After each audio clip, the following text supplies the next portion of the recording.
Hello friends, welcome to crazy GK trick. Daily current affair session में मैं राजा आप सभी का स्वागत करता हूं। दोस्तों, आज के सेशन में हम 24 और 25 अप्रैल के इंपॉर्टेंट करंट अफेयर्स को आपके लिए डिस्कस करने वाले हैं। ये करंट अफेयर भारत के किसी भी प्रतियोगी परीक्षाओं के लिए इंपॉर्टेंट है, तो पूरी सेशन को बहुत ध्यान से सुनिएगा। पीडीएफ को प्राप्त करने के लिए आप हमारे नीचे दी गई टेलीग्राम लिंक और क्रेजी जीके ट्रिक एप्लीकेशन को डाउनलोड करके पीडीएफ को डाउनलोड कर सकते हैं।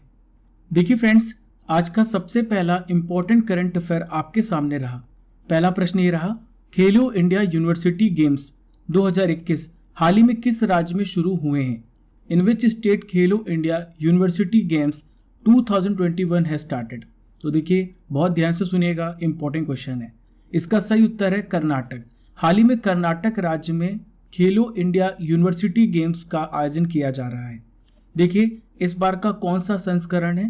तो इस बार इसका दूसरा आयोजन है, जो 24 अप्रैल से लेकर 3 मई 2022 तक चलेगा। कहाँ पे चल रहा है? बेंगलुरु, कर्नाटक में। देखिए, आयोजन स्थल को जान लेते हैं। तो ये है school of engineering and technology, Jain university. दोस्तों, पहली बार ऐसा हो रहा है कि यहाँ पे योगासन और मलखंभ को पहली बार शामिल किया जा रहा है। देखिए, मलखंभ जो है मध्य प्रदेश राज्य का राजकीय खेल है, ठीक है। इसमें कितने विश्वविद्यालय भाग ले रहे हैं? 189 यूनिवर्सिटीज भाग ले रही हैं, जिसमें से 4500 से अधिक एथलीट के पार्टिसिपेशन की उम्मीद है, ठीक है। इसमें भाग लेने की उम्मीद है। क्लियर है दोस्तों? चलिए, इसके बारे में मैं आपको और भी इंपॉर्टेंट डिटेल्स को शेयर कर देता हूं। अब आप सोच रहे होंगे कि खेलो इंडिया यूनिवर्सिटी गेम्स का दूसरा आयोजन हो रहा है कर्नाटक में, तो पहला आयोजन कब और कहाँ हुआ? तो देखिए, पहला आयोजन 2020 में हुआ, भुवनेश्वर, उड़ीसा में। उड़ीसा की राजधानी भुवनेश्वर में। दोस्तों, 2021 में आप सभी को पता है कोविड की वजह से इसे स्थगित कर दिया गया था। खेलो इंडिया यूनिवर्सिटी गेम्स का आयोजन किया जा रहा है। अब ये सवाल उठता है कि ये गेम जो है किसके द्वारा आयोजित किया जाता है? तो भारत सरकार की खेल मंत्रालय के द्वारा। दोस्तों, अब ये क्वेश्चन पूछा जा सकता है कि भारत के वर्तमान खेल मंत्री का क्या नाम है? तो दोस्तों, इनका नाम है अनुराग ठाकुर। लिख लीजिए, इंपॉर्टेंट है। क्या नाम है इनका? अनुराग ठाकुर नाम है, ठीक है। देखिए, इसमें 18 से 25 वर्ष के जो आयु वर्ग के खिलाड़ी हैं वो भाग ले सकते हैं। देखिए, सबसे महत्वपूर्ण प्रश्न आपसे पूछा जा सकता है कि इन खेलों का ऑफिशियल मस्कट, आधिकारिक शुभंकर का क्या नाम है? तो दोस्तों, ये है वीरा। वीरा एक हाथी है। देखिए friends, second important current affair आपके सामने रहा। हाल ही में भारत ने किस देश को अतिरिक्त $500 मिलियन की ईंधन सहायता दी है? India has given an additional $500 million fuel assistance to which country? तो इसका सही उत्तर है दोस्तों, श्रीलंका। दोस्तों, मैं आप सभी को बता चुका हूं कि श्रीलंका में बहुत बड़ा फाइनेंशियल क्राइसिस चल रहा है। यहाँ पे आपातकाल लगाई गई थी, हालांकि आपातकाल को हटा दिया गया है। लेकिन दोस्तों, श्रीलंका बहुत बड़े डेब्ट से, बहुत बड़े वित्तीय आपातकाल से गुजर रहा है। तो भारत ने पहले भी बहुत मदद की है। भारत ने गेहूं, चावल और भी जरूरी आवश्यक चीजें, ऋण भी प्रदान किया है। अब भारत ने अतिरिक्त $500 मिलियन की ईंधन की सहायता भी कर दी है। दोस्तों, भारत ने अब तक लगभग 4 लाख टन पेट्रोलियम की आपूर्ति की है श्रीलंका के लिए। दोस्तों, श्रीलंका में ईंधन के भंडार समाप्त हो गए हैं और इसके विरोध प्रदर्शन शुरू हो चुके हैं। श्रीलंका ने हाल ही में अपने $51 बिलियन से अधिक के विदेशी ऋण को चुकाने से मना भी कर दिया है। भारत ने एक बड़े भाई होने के नाते, एक जिम्मेदार देश होने के नाते हाल ही में IMF या फिर अंतर्राष्ट्रीय मुद्रा कोष भी कह सकते हैं, इससे अनुरोध किया है कि श्रीलंका को जल्द से जल्द वित्तीय सहायता प्रदान की जाए। दोस्तों, यहाँ पे बात आ रही है श्रीलंका की, तो आइए श्रीलंका की लोकेशन को देख लेते हैं। ये देखिए आप, ये इंडिया है। इंडिया के साउथ में क्या है? श्रीलंका है। श्रीलंका किस कॉन्टिनेंट में आता है? श्रीलंका एशिया महाद्वीप में आता है, ठीक है। और यह एक आइलैंड कंट्री है, यह एक द्वीपीय राष्ट्र है, यानी चारों तरफ से समुद्र या फिर पानी से घिरा हुआ है। देखिए, इसकी राजधानी क्या है? राजधानी इसकी 2 है, एक जयवर्धनेपुरा कुट्टे और दूसरी है कोलंबो। श्रीलंका की आधिकारिक भाषाओं के बारे में जान लेते हैं। तो पहली है सिंगली और दूसरी है तमिल। वर्तमान प्रेसिडेंट कौन है? वेरी वेरी इंपॉर्टेंट, क्योंकि काफ़ी न्यूज़ में है श्रीलंका, तो आपसे इनके प्रेसिडेंट के नाम ज़रूर पूछे जा सकते हैं। आप एग्जाम में देख भी सकते हैं कि कई एग्जाम अभी हाल ही में हुए हैं। मैंने आपको फीडबैक भी दिया था, बहुत सारे प्रश्न हमारे डेली करंट अफेयर से डायरेक्ट ही पूछे जा रहे हैं। तो वर्तमान राष्ट्रपति हैं गोटाबाया राजपक्षे, प्रधानमंत्री हैं महिंदा राजपक्षे। देखिए friends, third important current affair आपके सामने रहा। हाल ही में पंचायती राज दिवस कब मनाया गया? Very very important question. When was Panchayati Raj day celebrated? तो देखिए, हर साल मनाया जाता है। कब मनाया जाता है? 24 अप्रैल को मनाया जाता है। और 24 अप्रैल 2022 को इस बार का 13वां राष्ट्रीय पंचायती राज दिवस मनाया गया। देखिए, पहली बार इसकी मनाने की शुरुआत कब से हुई है? 2010 से। कब से? 2010 से। दोस्तों, पंचायती राज दिवस के अवसर पर एक इंपॉर्टेंट घटना मैं आपको बता दूं। हाल ही में प्रधानमंत्री नरेंद्र मोदी जी ने जम्मू कश्मीर का दौरा किया और जम्मू कश्मीर में 370 हटने के बाद पहली बार प्रधानमंत्री नरेंद्र मोदी जी जो है यहाँ का दौरा कर रहे हैं। दोस्तों, मैंने आपको कुछ दिन पहले ही करंट अफेयर में बताया था, प्रधानमंत्री मोदी जी क्या कर रहे हैं? सांबा जिले की पल्ली पंचायत का दौरा किया और देश की ग्राम पंचायतों को ऑनलाइन इन्होंने संबोधित किया है। दोस्तों, प्रधानमंत्री नरेंद्र मोदी जी ने जम्मू कश्मीर के दौरे पर करीब 20,000 करोड़, मैं फिर से बोलूंगा, 20,000 करोड़ की परियोजनाओं का उद्घाटन और शिलान्यास किया। दोस्तों, महात्मा गांधी जी का सपना था कि यदि आपको देश का विकास करना है तो आप गांव का विकास करें, और गांव का विकास तब होगा जब वहां पे सारी प्रकार की सुविधाएं, सुख सुविधा उपलब्ध कराई जाएगी। तो दोस्तों, गांव के विकास के लिए ये जो सपना रखा था, किसने रखा था? महात्मा गांधी जी ने रखा था, और उसे हमने पूरा किया है। दोस्तों, आप सभी को बता दूं, हमारे संविधान में किस आर्टिकल में पंचायती राज यानी पंचायती राज का गठन के बारे में बताया गया है? तो आर्टिकल नंबर 40। ठीक है, देखिए, आर्टिकल 246 में राज्य विधानमंडल को स्थानीय स्वशासन से संबंधित किसी भी सब्जेक्ट के संबंध में कानून बनाने का अधिकार प्रदान किया गया है। देखिए, हमने जो पंचायती राज व्यवस्था को संवैधानिक स्ट्रक्चर यानी हमने संवैधानिक प्रारूप कब दिया है? 73वां संविधान संशोधन अधिनियम करके 1992 में। ठीक है, 73वां संविधान संशोधन के द्वारा हमने कौन सा भाग जोड़ा? भाग 9 जोड़ा। कौन सा भाग जोड़ा? भाग 9 जोड़ा। क्लियर? और दोस्तों, हमारे संविधान की 11वीं अनुसूची में पंचायती राज व्यवस्था के बारे में बताया गया है। इसमें टोटल 29 सब्जेक्ट है। कितने विषय हैं? 29 सब्जेक्ट हैं। दोस्तों, पंचायतों का जो कार्यकाल होता है कितने साल का होता है? 5 साल का होता है। चलिए फ्रेंड्स, पंचायती राज से संबंधित और भी महत्वपूर्ण चर्चा कर लेते हैं। सबसे पहले ये जान लेते हैं कि पंचायती राज जो है किस समिति की अनुशंसा पर शामिल किया गया? बलवंत राय मेहता समिति, जिसका गठन 1957 में किया गया। इनके सजेशंस के बाद भारत के पहले प्रधानमंत्री पंडित जवाहरलाल नेहरू जी ने सबसे पहले 2 अक्टूबर 1959 को राजस्थान के किस जिले में? नागौर जिले में पंचायती राज व्यवस्था को लागू किया। इसके बाद कुछ ही दिनों बाद हमने आंध्र प्रदेश में ऐसी व्यवस्था को देखा। देखिए, 27 मई 2004, कब? 27 मई 2004 को एक पंचायती राज मंत्रालय का गठन किया गया था। अलग इसे कर दिया गया और एक अलग ही मंत्रालय बनाया गया। एक महत्वपूर्ण प्रश्न आपसे पूछा जा सकता है कि भारत में स्थानीय स्वशासन का जनक किसे माना जाता है? तो इनका नाम है लॉर्ड रिपन। दोस्तों, यहाँ पे पंचायती राज मंत्रालय की बात आ रही है तो आप सोच रहे होंगे कि मैं आपको इस मंत्री का नाम बताऊं जो इस मंत्रालय को संभालते हैं। तो जी हाँ दोस्तों, मैं आपको बता देता हूं, इसका सही उत्तर है श्री गिरिराज सिंह। श्री गिरिराज सिंह पंचायती राज मंत्रालय के मंत्री हैं। देखिए फ्रेंड्स, अगला जो करंट अफेयर मैं आपसे डिस्कस करने वाला हूं ये बहुत ही जरूरी है, ध्यान से सुनिएगा। चलिए, नीति आयोग के उपाध्यक्ष कौन थे?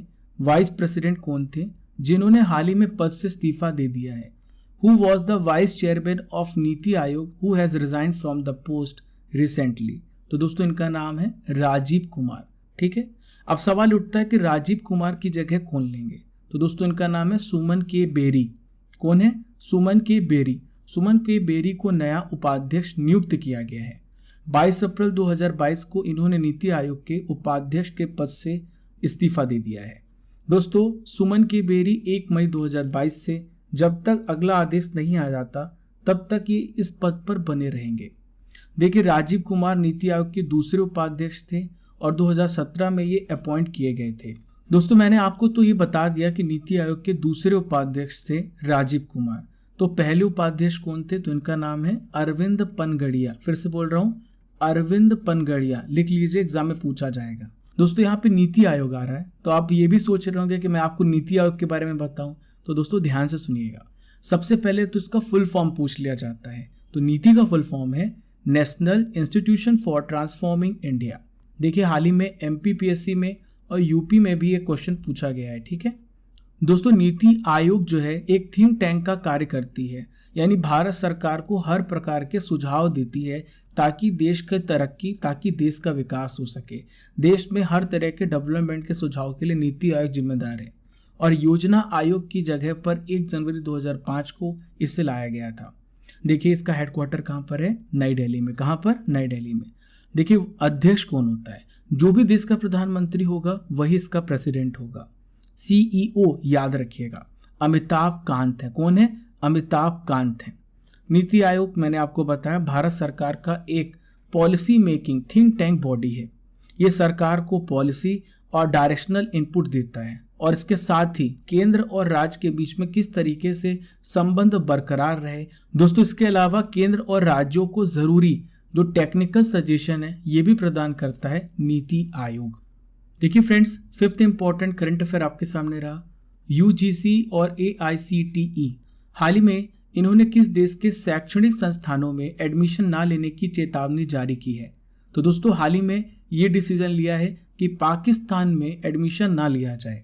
दोस्तों UGC का फुल फॉर्म है यूनिवर्सिटी ग्रांट कमीशन और AICTE का फुल फॉर्म है all India council for technical education. इन दोनों ने इस संबंध में एडवाइजरी जारी की है।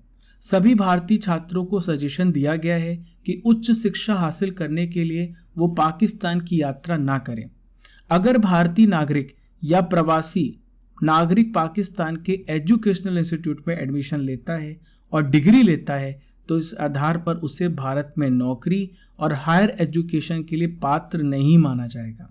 हालांकि जो दोस्तों मैं आपको बता दूं, पाकिस्तान से जो लोग भारत आए हैं उन्हें ये छूट दी जाएगी।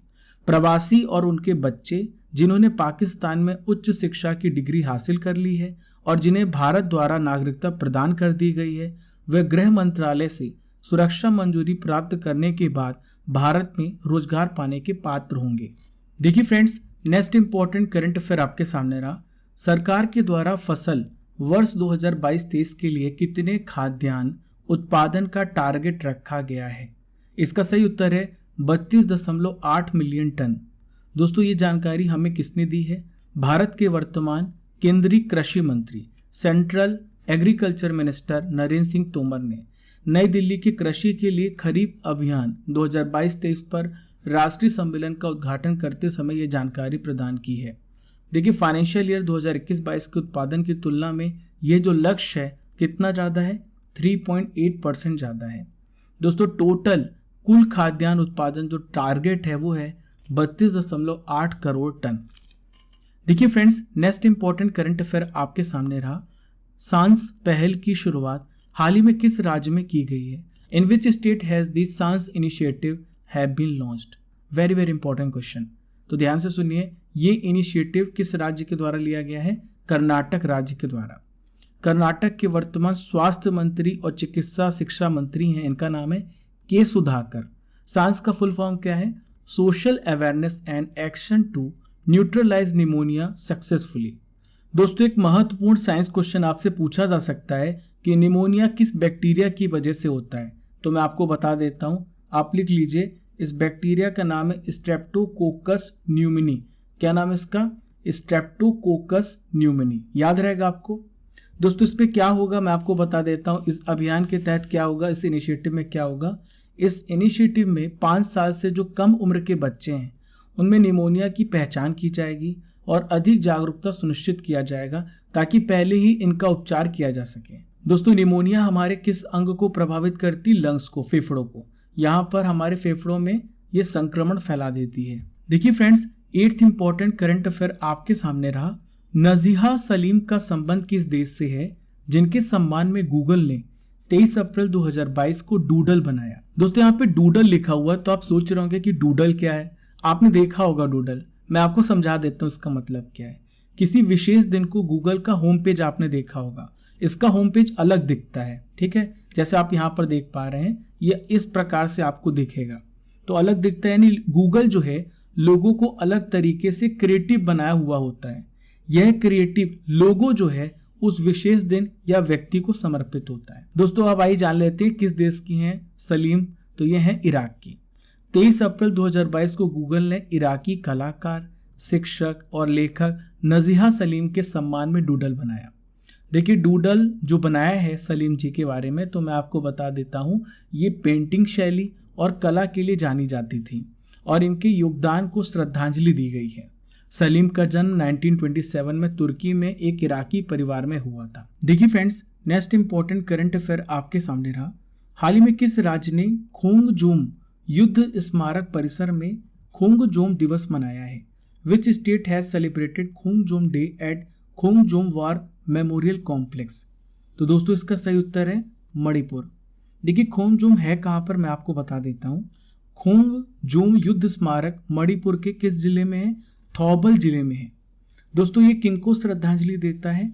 उन वीर सपूतों को श्रद्धांजलि अर्पित करते हैं जिन्होंने 1891 के दौरान एंग्लो मणिपुर युद्ध के दौरान खोंगजोम की लड़ाई में स्वतंत्रता की रक्षा के लिए अपना बलिदान दे दिया था।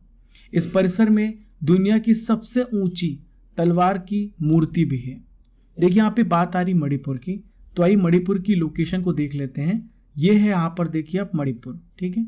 सबसे पहले मणिपुर के पड़ोसी राज्यों को देख लेते हैं। यहाँ ऊपर देखिए नागालैंड है, ठीक है।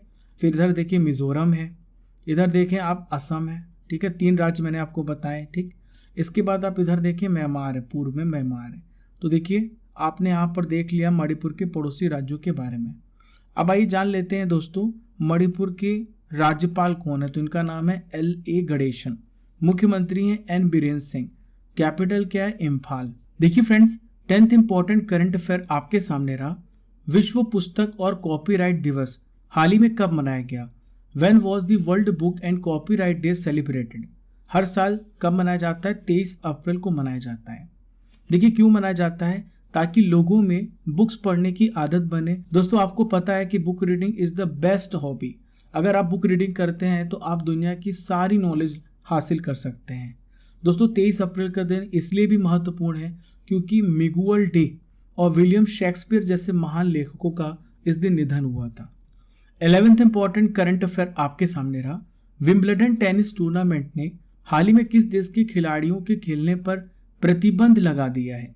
तो दोस्तों इसका सही उत्तर है, आप जान भी गए होंगे ऑप्शंस को देखते हुए। तो देखिए इसका सही उत्तर है रशिया एंड बेलारूस। इन दोनों देशों के खिलाड़ियों पर प्रतिबंध लगाया गया है। दोस्तों आप सभी को पता है कि रशिया ने यूक्रेन पर वॉर छेड़ी है और बेलारूस ने रशिया की मदद की है, इसलिए इन दोनों देश को बाहर कर दिया गया है। विंबलडन कब से शुरू हो रहा है? 27 जून से 10 जुलाई के बीच लंदन UK में खेला जाएगा। दोस्तों कौन कौन से खिलाड़ी हैं जिन पर प्रतिबंध लगा हुआ है? कई ATP रैंकिंग खिलाड़ी इसमें नहीं खेल पाएंगे, जैसे डैनियल मेदवेदेव, आंद्रे रूबलेव, महिलाओं में आर्याना साबालेंका, विक्टोरिया अजारेंका। यहाँ पे बात आ रही विंबलडन की। तो विंबलडन चैंपियनशिप की स्थापना कब हुई? 1877 में लंदन में। दुनिया का सबसे पुराना टेनिस टूर्नामेंट विंबलडन है। दोस्तों आज का आखिरी इंपॉर्टेंट करंट अफेयर आपके सामने रहा। पहला अतुल्य भारत अंतर्राष्ट्रीय क्रूज सम्मेलन कहां पर आयोजित किया जाएगा?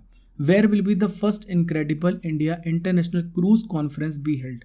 तो देखिए मुंबई में इसका आयोजन किया जाएगा। कहां पर? मुंबई में। दोस्तों कब से कब तक चलेगा? ये 14 और 15 मई को इसका आयोजन किया जाएगा। इसकी घोषणा किसने की है दोस्तों? केंद्रीय आयुष मंत्री सर्बानंद सोनोवाल ने इसकी घोषणा की है। इसका मुख्य उद्देश्य क्या है? भारत को एक क्रूज हब के रूप में डेवलप करना। दोस्तों आप सभी को पता है कि भारत में क्रूज पर्यटन क्षेत्र में बहुत सारी संभावनाएं हैं, तो इसके लिए व्यावसायिक अवसरों का प्रदर्शन करना। चलिए फ्रेंड्स अब हम best comments of the day पे चलते हैं। यहाँ पर मैं नाम लूंगा अब्दुल करीम का, धीरेन्द्र सहारिया जी का। तो धीरेन्द्र सहारिया ने 40 क्वेश्चन पूरे करेक्ट किए हैं। वीकली करंट अफेयर में मैंने 40 क्वेश्चन कराए थे, 40 क्वेश्चन कराए थे और 40 के 40 क्वेश्चन इन्होंने किए हैं। Very good.